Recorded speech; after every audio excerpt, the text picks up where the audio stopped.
விஜய் நேயர்களுக்கு அன்போடு நம்மோடு மூத்த பத்திரிகையாளர் திரு பாண்டியன் இணைந்திருக்கிறார். வாருங்கள் அவர்கள் பேசலாம். சார் வணக்கம். வணக்கம். சீமான் அவர்கள் கடந்த காலங்களில் ரஜினி குறித்து எவ்வளவு விமர்சனங்களை எல்லாம் முன்வைத்திருக்கிறார் அப்படின்றத நம்ம மறந்திருக்க முடியாது. ரஜினி அரசியல் வருகைக்கு அவ்வளவு கடுமையான எதிர்ப்புகளை தெரிவித்திருந்தார் சீமான் அவர்கள். அவர் தமிழன் இல்லை அப்படின்ற ஒரு ஸ்டாண்டு கூட போயிட்டாரு. அவருடைய தொண்டர்கள்லாம் ரொம்ப மோசமாலாம் விமர்சிச்சிருக்காரு. இன்றைக்கு ரஜினிகாந்த் அவர்களை சந்தித்து சீமான் அவர்கள் ஏறக்குறைய 2 மணி நேரத்துக்கு மேல பேசியிருக்காரு போல.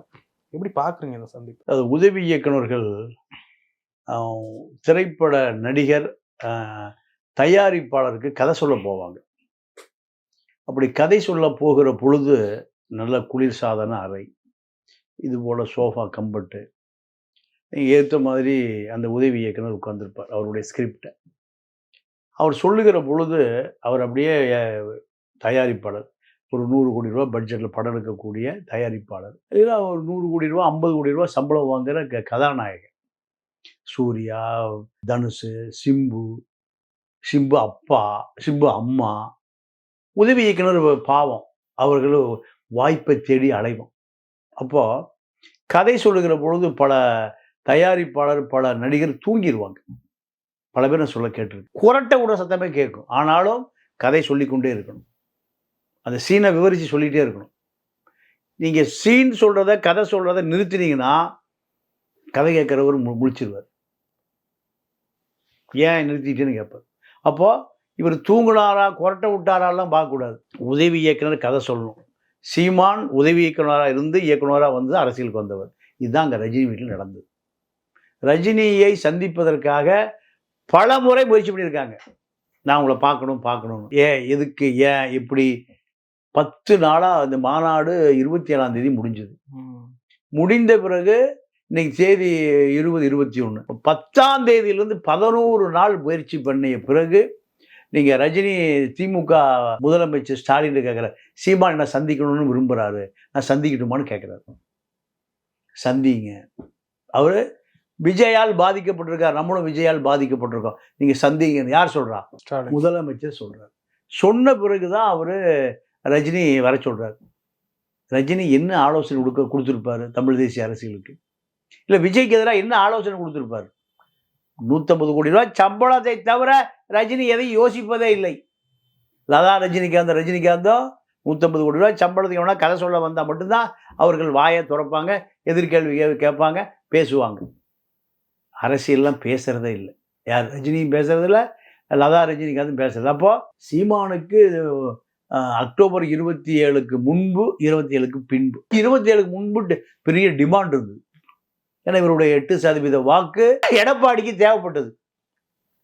எடப்பாடிக்கு இப்போ 15% வாக்கு ப்ளஸ் 4% சிறுத்தை வாக்கு, 19% வாக்கை நீங்கள் அர்ஜுன் ரெட்டி எடப்பாடிக்கு தாரை வார்ப்பதற்காக தயாராக இருக்கார். விஜயினுடைய மாநாட்டு செலவு அத்தனையுமே அர்ஜுன் ரெட்டி தான் செஞ்சிருக்கார். அர்ஜுன் ரெட்டி வீட்டில் நடந்த இடி ரெய்டில், இன்கம் டேக்ஸ் ரெய்டில் அத்தனை ஆவணங்களும், கான்ட்ராக்டர் உட்பட மேடை போட்டது, பந்தல் கான்ட்ராக்டு, தமிழ்நாடு முழுக்க ரசிகர்கள் பணம் கொடுத்தது, எல்லா பேப்பரும் மொத்தம் எடுத்துகிட்டு போயிட்டான் இடி. எடுத்துகிட்டு போனது பிறகு அதிமுகவோடு கூட்டலைன்னு அறிவிக்க வேண்டிய தேவை வருகிறது விஜய்க்கு. இதுதான் அந்த அதிமுக விஜய் கூட்டணியே இல்லை. கூட்டணி பேச்சுவார்த்தை உறுதியாகி ஏதோ ப்ராசஸ் இருந்தால் தான் கூட்டணியா யார் சொன்னதுன்னு கேட்பாங்க. இப்போ கூட்டணி இல்லைன்னா கூட்டணிக்கான முயற்சி நடந்து கொண்டு இருந்ததை நாங்கள் ரத்து பண்ணிட்டோன்னு விஜய்கிட்ட புஷி ஆனதுலேருந்து அறிக்கை வருது. அப்போது இதுக்கு மூல காரணம் யாரு கேட்டீங்கன்னா அர்ஜுன் ரெட்டிக்கு லாட்டரி தொழில் கொண்டு வந்தாகணும். தமிழ்நாட்டில் திமுக லாட்டரி தொழில் கொண்டு வர அனுமதிக்கலை. அதிமுக ஆட்சிக்கு வந்தால் லாட்டரி தொழில் கொண்டு வந்துடலாம். லாட்டரி தொழில் வருஷத்துக்கு ஒரு 10,000 கோடி ரூபா கிடைக்கும். 10,000 கோடி. அப்போ அதுக்காக 500 கோடி, 1000 கோடி, 50 கோடி, 30 கோடி செலவு பண்ணுறது ஒரு பெரிய விஷயமே இல்லை. திமுகவுக்கு எலக்ட்ரானிக் ஃபண்டில், எஸ்பிஐயில் 1000 கோடி ரூபாய் நிதி கொடுக்குறாங்க. 1000 கோடி. பிஜேபிக்கு 5000 கோடி கொடுக்குறாங்க.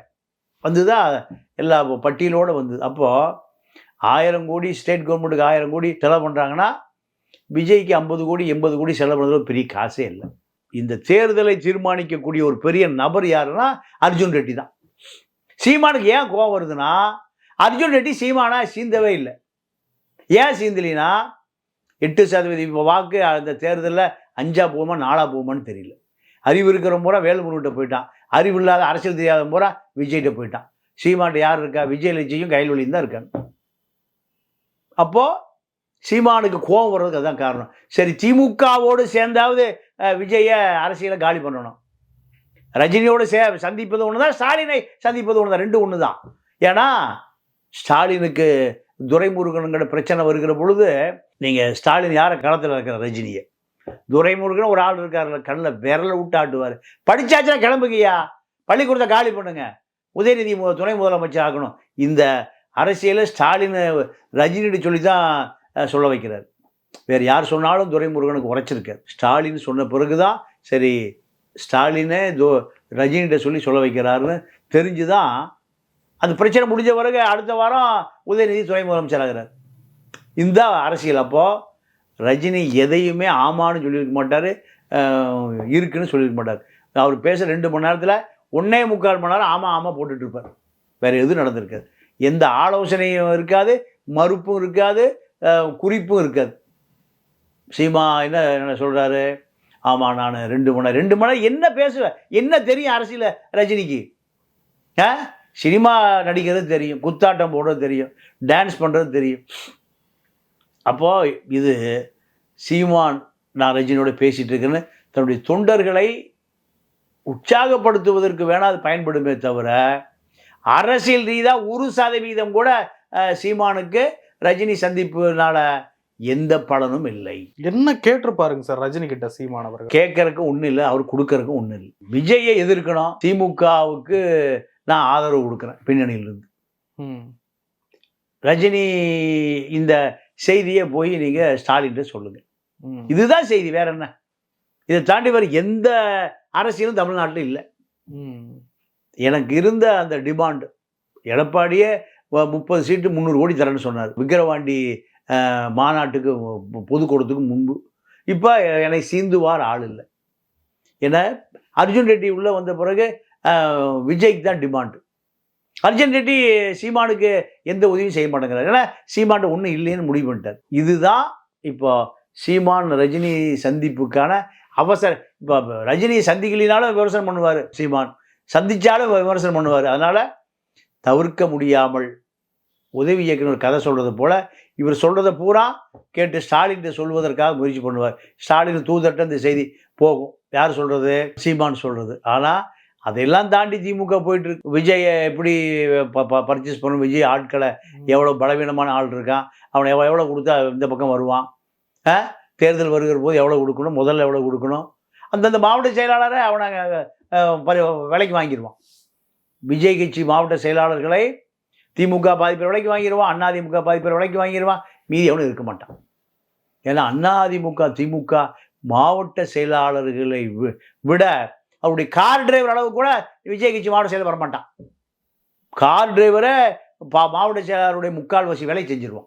விஜய் கட்சி மாவட்ட செயலாளர் 234 தொகுதி 3 பண்ணி 3 தொகுதிக்கு ஒரு மாவட்ட செயலர் போட போகிறார். அந்த மாவட்ட செயலாளர் விஜய் ரசிகர் மன்ற தலைவராக இருக்கும். ஆனால் திமுக அதிமுக மாவட்ட செயலாளர் பூரா முன்னாள் மந்திரி, முன்னாள் எம்எல்ஏ, முன்னாள் இப்படி பல பதவிகளை வகித்து பழம் தின்னு கொட்டை ஓட்டவனுக்கு முன்னாடி விஜய் மாதிரி அப்பாவி மூஞ்சியை வச்சுக்கிட்டு மொத்தமே ஒரு 50 கிலோ பாடியை வச்சுட்டு பெருசாக அரசியலாம் பண்ண முடியாது.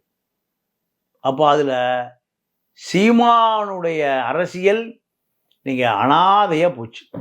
அதுதான் ரஜினியை பார்ப்பதின் மூலம் இமேஜை தக்க வைப்பதற்கான ஒரு சினிமாத்தனமான முயற்சியை தவிர, ஒரு படத்தில் நடிச்சிருப்பான், ஒரு திரும்பி பார்த்துருக்க மாட்டான், 20 பவுன்ஸரோட வருவான், பிஎம்டபிள்யூ காரோட வருவான். அடுத்த படம் இருக்காது அவனுக்கு. ஆனால் எத்தனை பவுன்சரு? 20 பவுன்சரோட வருவான். அதுதான் சீமானுடைய அரசியல் என்பது. நீங்கள் 26ல் பழைய வாக்கை தக்க வைக்க முடியுமா, இல்லை மறுபடி நீங்கள் 3% போயிருமா என்பது 26 தேர்தல் ரிசல்ட்டில் தான் தெரியும். அதோட சீமானுடைய அரசியல் எதிர்காலம் வைகோவுக்கு வந்த மாதிரி, விஜயகாந்துக்கு வந்த மாதிரி, பாமகக்கு வந்த மாதிரி சீமானும் அதில் ஒருவராக மாறிவிடுவார். இப்போ சீமானுடைய எதிரி விஜயா இல்லை திமுக? யார் பிரதான எதிரி? இல்லை, இப்போ விஜய் தான். திமுக சீமானெல்லாம் கணக்கில் எடுக்கிறதே இல்லை. சீமானுடைய ஆட்கள் அத்தனை பேரும் நீங்கள் சினிமா கிளாமராக இருக்கிறவங்க பூரா அரசியலே சொல்லிக் கொடுக்கல. தமிழ் தேசிய அரசியலை சீமான் சொல்லிக் கொடுக்கல. அவர் விஜயலட்சுமி பஞ்சாயத்துக்கே நேரம் சரியா இருக்கு. பல விஜயலட்சுமிகள் பஞ்சாயத்து இருக்கு. இப்போ ஒரு பிரஸ்டீஜ் இஷ்யூ வந்துருச்சு. ஆட்சியை பிடிக்கணுன்றதை தாண்டி விஜய் நம்ம ஓவர் டேக் பண்ணிடக்கூடாது. இல்லைங்க, அவருக்கெல்லாம் தெரியுங்க ஆட்சியெல்லாம் பிடிக்க முடியாதுன்னு. 15 வருஷமா ஒரு எம்எல்ஏ கூட ஆக முடியாது ஒருவர் எப்படி ஆட்சியை பிடிக்கும்? டெல்லியில் ஆட்சி வேணா பிடிக்கலாம். 15 வருஷம் கட்சி ஒரு எம்எல்ஏ கூட பிடிக்க முடியலையே தனிச்சு நின்று. இவர் போனா 2011 அதிமுக பர்ச்சேஸ் பண்ணிருச்சு சீமானை. 20 கோடி ரூபா கொடுத்து நடராஜன் விலைக்கு வாங்கிட்டாரு. இலை மலர்ந்தால் ஈழம் மலர்னு சொன்னதுக்கு அதுதான் காரணம். 2016 அதே கதை தான். ஏடிஎம்கேக்கு ஆதரவாக வேலுமணி கூட செட்டில் ஆயிட்டாரு. 21 அதே கதை தான். 26 அதே கதை தான். இப்போ இவர்கிட்ட இருந்த அந்த 8% வாக்கு அப்படியே விஜய்கிட்ட போயிடுச்சு. அதுதான் அவர் மேலே கோபம். விஜய் தன்னோட இணைத்து கொள்ளலான்னு பார்த்தாரு. விஜய் இவரோட இணைய மறுத்துட்டார். அப்போ ஒரே ஆப்ஷனு, இப்போ சீமானுக்கு அதிமுகவில் இருக்கிற டிமாண்டு போய் அதிமுக பணம் கொடுக்க மாட்டான். வேலுமணி பணமே தர முடியும். இப்போல்லாம் இந்த டிமாண்டு பூரா யாருக்கு போயிடுச்சு? விஜய்க்கு போயிடுச்சு. திமுகவையும் எதிர்க்கணும், திமுகவும் சந்திக்கணும், விஜயும் சந்திக்கணும். இப்படி ஒரு இக்கட்டான நிலைமை. சீமானுக்கு இப்போ 2 எதிரி வந்துட்டாங்க. திமுக ஒரு எதிரி, விஜய் ஒரு எதிரி. இந்த 2 எதிரி அவரு சமாளிக்க முடியாம திணறாரு. இப்போ ரஜினியை சந்திச்சு ஒரு இமேஜை பில்டப் பண்ணுவது. 20 பவுன்சர் வருவான்ல, பார்த்தா சரி பெரிய பரபரப்பான நடிகர் போல் இருக்கு. 20-30 பவுன்சரோட வருகிற பொழுது அந்த இமேஜ் தான். 20-30 பவுன்சரும் நடிகரும் போல ரஜினியை சந்திப்பது அவருக்கு 20 பவுன்சரை சந்திப்பதற்கு ஒரு பில்டப் கொடுப்பது தான் இப்போ சீமானுடைய இந்த ரஜினி சீமான் சந்திப்பு. ரஜினிக்கும் விஜய்க்கும் ஏதோ தனிப்பட்ட பகையோ இல்லை? ஒன்றுமே இல்லை. விஜய் அரசியலுக்கு வர்றது ரஜினிக்கு பிடிக்குதா? வந்தா என்ன, வராட்டி போனா அவருக்கு என்னங்க? அவருக்கு ஒரு படம் நடிச்சா 250 கோடி வருதா?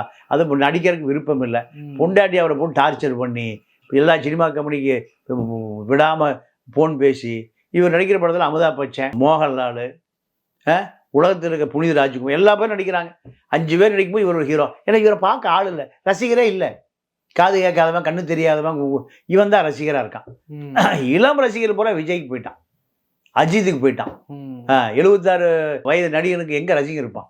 25 வயசு இளைஞன் தாத்தாவுக்கு பின்னாடி வருவானா? வரமாட்டான். நீங்கள் ரஜினி புக்கே விற்கிறது இல்லை. விஜய் புக்கு விற்கிது, அஜித் பேரில் புக்கு விற்கிது, ரஜினி பேரில் புக்கே விற்கிறேன். ஒரு 25 வருஷமாக அச்சு தொழில் இருக்கேன், பத்திரிகை தொழில் இருக்கிறேன். பிடி செல்வகுமார் எனக்கு தெரிஞ்ச என் பிரச்சனையில் 25 புக் அடித்தார். அஜித் ரசிகன், விஜய் ரசிகன். ரஜினி பக்கம் ஓடுறதே இல்லை. ரஜினி ரசிகம் பூரா இப்போல்லாம் கண்ணு தெரியாமல் போயிட்டான், காதறி காக்காமல் போயிட்டான். எப்போ ரஜினி வர அந்த 80களில் வந்த ரசிகம் பூரா இப்போ எவ்வளோ ஆச்சு? 46 வருஷம் ஆச்சு. அவனுக்கு 20 வயசு இருந்தால் 56, 66, 70 வயசு ஆகிடுச்சு. 70 வயசு ரசிகனா எந்த ஏன் படுத்து கிடக்கிறான் ஈச்சரில்?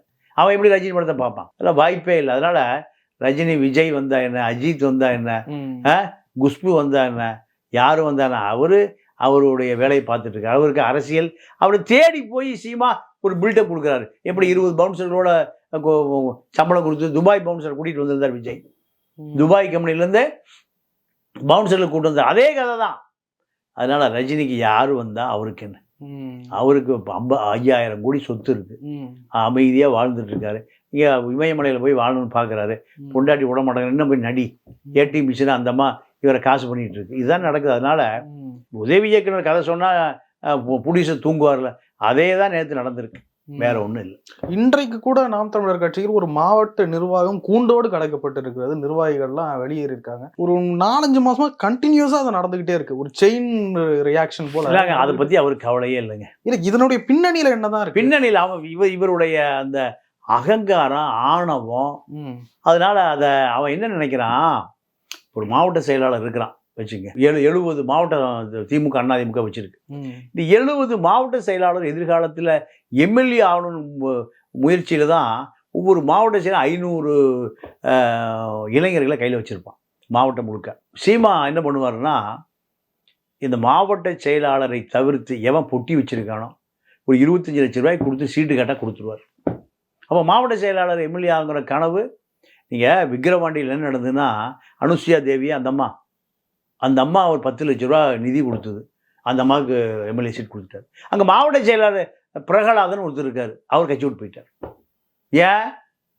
நான் மாவட்ட செயலாளர், விழுப்புரம் மாவட்ட செயலாளர், எனக்கு கொடுக்காம அந்த அம்மனிக்கு ஏன் கொடுத்தீங்க? அந்த அம்மா என்ன நினைக்குது, நான் 10 லட்சம் கொடுத்து சீட்டு வாங்கினேன், ஒரு 10 லட்சம் செலவு பண்ணேன், 20 லட்ச ரூபா, நான் ஒரு பெரிய வேட்பாளர், திமுக அதிமுக எல்லா பக்கம் ரீச் ஆகிட்டேன். அடுத்து நான் திமுக அதிமுக சேர்ந்து சீட்டு வாங்குறதுக்கு எனக்கு இது ஒரு விளம்பரம், அறிமுகம்னு சொல்லுவேன். அப்புறம் எப்படி மாவட்ட செயலாளர் இருப்பான்? எந்த கட்சியிலும் இருக்க மாட்டான். எல்லா கட்சியிலையும் ஒரு கவுன்சிலர் ஆகலாம், ஒன்றிய செயலர் ஆகலாம், ஒரு எம்எல்ஏ ஆகலாம், ஒரு எம்பி. இதுக்கு தான் அரசியலுக்கே வர்றான். எவனாவது பொட்டி எடுத்துகிட்டு போய் சீமானுக்கு காசு கொடுத்தா அவன் 10 லட்சம் வாங்கிட்டு, என் விக்கிரவாண்டியில் மாவட்ட செயலாளர் தான் வேட்பாளரை போடணும். அந்த அம்மா 10 லட்ச ரூபா பணம் கொடுத்தோன்னே சீமா வாங்கிட்டு அந்த அம்மா வேட்பாளரை அறிவிச்சிட்டார். மாவட்ட செயலர் கூண்டோடு 500 பேர் கூட்டிகிட்டு போயிட்டான். இதுதான். இப்போ அவருக்கு எத்தனை பேர் போனாலும் பரவாயில்ல. வீரமணி ஒரு கட்சி வச்சுருக்காரா? திராவிடர்களை வீரமணி கண்ணு தெரியாதவர், காது கேளாதவர், அப்போ பள்ளிக்கூடம் மாதிரி கூட்டம் வச்சுருக்கார். ஒரு 2 மாதத்துக்கு ஒரு கூட்டம் நடத்துவார். ஒரு வயசான ஆளுங்க, நரைச்ச தலையான ஆளுங்க ஒரு 100 பேர் வருவாங்க, வந்து கூட்டம் நடத்துவாங்க. பேசி முடிச்சோன்னே 7-8 மணிக்கு கூட்டத்தை முடிச்சிடணும். இல்லைன்னா நீங்கள் அண்ணா நகர் போகிறவன் மந்தவெளி போயிடுவான், மந்தவெளி போகிறவன் அண்ணா நகர் பஸ் மாதிரி போயிடுவான். அப்போது இதுதான் திராவிட கழகம். அதே போல் வைகோ கட்சி ஆகிப்போச்சு, அதே போல் பாமகவும் ஆகிப்போச்சு. எந்த போராட்டம் நடத்தினாலும் 300 பேர் வர்றதே கஷ்டமாக இருக்குது. திமுக அதிமுக கூட்டத்தில் பொதுமக்கள் நின்று கூட கேட்கறதில்ல. இவங்களாம் காசு கொடுத்து கூட்டிகிட்டு போய் ஒரு சேரை போட்டு உட்கார வைக்கணும், கேட்பாங்க. ஒரு பப்ளிக் கூட நின்று கேட்குற கூட்டமே கிடையாது திமுக. இங்கே காமிங்க, எல்லாம் கூட்டிகிட்டு போய் வேனில் கூட்டிகிட்டு போய் இறக்குனா கேட்பான். இப்படி ஆகிப்போச்சு அரசியல். இந்த அரசியலில் சீமா அரசியல் எப்படி விளங்கும்? 15 வருஷமாக எவனுக்குமே அரசியலே சொல்லிக் கொடுக்கல. எந்த அரசியலையும் சொல்லிக் கொடுக்காத சீமானுக்கு முன்னாடி எப்படி இருப்பான்? அதனால் சீமானுடைய இந்த வர்ற 26 தேர்தலோட சீமா 3-4% வந்துடும். அதை தக்க வைப்பதற்கு ஒரு பில்டப் கொடுக்கறதுக்கு சினிமாத்தனமான ஒரு பில்டப் தான் ரஜினி சந்திப்பு. ரஜினி கூட கேட்டுக்க மாட்டார். 2 மணி நேரம் பேசினேன், 7 மணி நேரம் பேசினேன்னா ரஜினி என்னடா போட்டு நம்மளை அறுத்து கொள்றானே, நம்ம அவர் கை கொடுக்குற மனநிலையில ஒரு ரஜினி வெளியே திமுக விட்டு ஒரு ஸ்டெப் வெளியே வர மாட்டார். திமுக பாதுகாப்பில் இருக்கார் அவர். திமுக தான் அவருக்கு ஆளினால் ஒரு பெரிய கட்சி, நாடாளுமன்ற உறுப்பினர் இருக்கிறாங்க, சட்டமன்ற உறுப்பினர், முதலமைச்சராக இருக்காங்க. அந்த பாதுகாப்பில் இருப்பது சிறப்பாக. சீமானுக்கு பின்னாடி ஒரு கவுன்சிலர் கூட கிடையாது. சீமானுக்கு ஆதரவு கொடுப்பது அறிவாளி செய்கிற வேலையா? வாய்ப்பே இல்லை. இவர் ஒரு பில்டப் கொடுக்கறதுக்காக போய் 2 மணி நேரம் கதை சொல்லிட்டு வந்திருக்கார், அவ்வளோதான். அவர் காதையே வாங்கியிருக்க மாட்டார். ஏன்னா சீமானுடைய அரசியலை பற்றி அவருக்கு தெரியும். விடுதலை புலி அரசியல் அவருக்கு பிடிக்காது. பயந்தாங்குழி, ஜெயிலுக்கு போகணும், குண்டாஸுக்கு போகணும், இல்லை தேசிய பாதுகாப்பு சட்டத்தில் போகணும். பிரபாகரனுடைய அரசியல் தான் சீமானுடைய அரசியல், தமிழ் தேசிய அரசியல். அதை அவருக்கு கேட்பாரா, பேசுவாரா, டிஸ்கஸ் பண்ணுவாரா? இல்லை. தமிழர்களுக்கான அரசியல் தான் தமிழ் தேசிய அரசியல். அதுக்கு சீமான் சொன்னால் ரஜினி கேட்பாரா? கேட்க மாட்டார். அவர் திராவிட இயக்க பாதுகாப்பில் இருக்கார். பிஜேபி பொண்டாட்டி வகையில் ஒரு பார்ப்பன குடும்பம், பிஜேபி ஒய்ஜிபி வகையில் பிஜேபி ஆர்எஸ்எஸ் செட்டப் குடும்பம். அது இந்த பக்கம் திராவிட இயக்கம், இந்த பக்கம் பிஜேபி. அவர் இங்கே போய் தமிழ் தேசிய அரசியலை கேட்பார். இது விஜயை கார்னர் பண்ணுறதுக்கு என்ன ஆலோசனை சொல்லியிருப்பார்? ஒன்றுமே சொல்லியிருக்க மாட்டார். இவர் சொல்லிகிட்டே இருந்திருப்பார், கேட்டே இருந்திருப்பார், அவ்வளோதான். எந்த ஆலோசனையும் நடந்திருக்காது. சீமா பேசாத பேச்சா ரஜினியை? அரசியலுக்கு வரும்போது இது கடைசி ஆளாக தான் இருக்கணும் ரஜினி, வரவே கூடாது. அப்போ அந்த நாக்கு வேற, இந்த நாக்கு வேற, அந்த வாய் வேற, இந்த வாய் வேற. இதுதான் அரசியல். ஆக சீமானுடைய பவுன்சர் அரசியல் தான் ரஜினிகிட்ட நடந்திருக்கே தவிர, அதனால் சீமானுக்கு எந்த பலனும் இல்லை, ரஜினிக்கு எந்த பலனும் இல்லை. நிறைய விஷயங்களை பகிர்ந்து ரொம்ப நன்றி. நன்றி, வணக்கம்.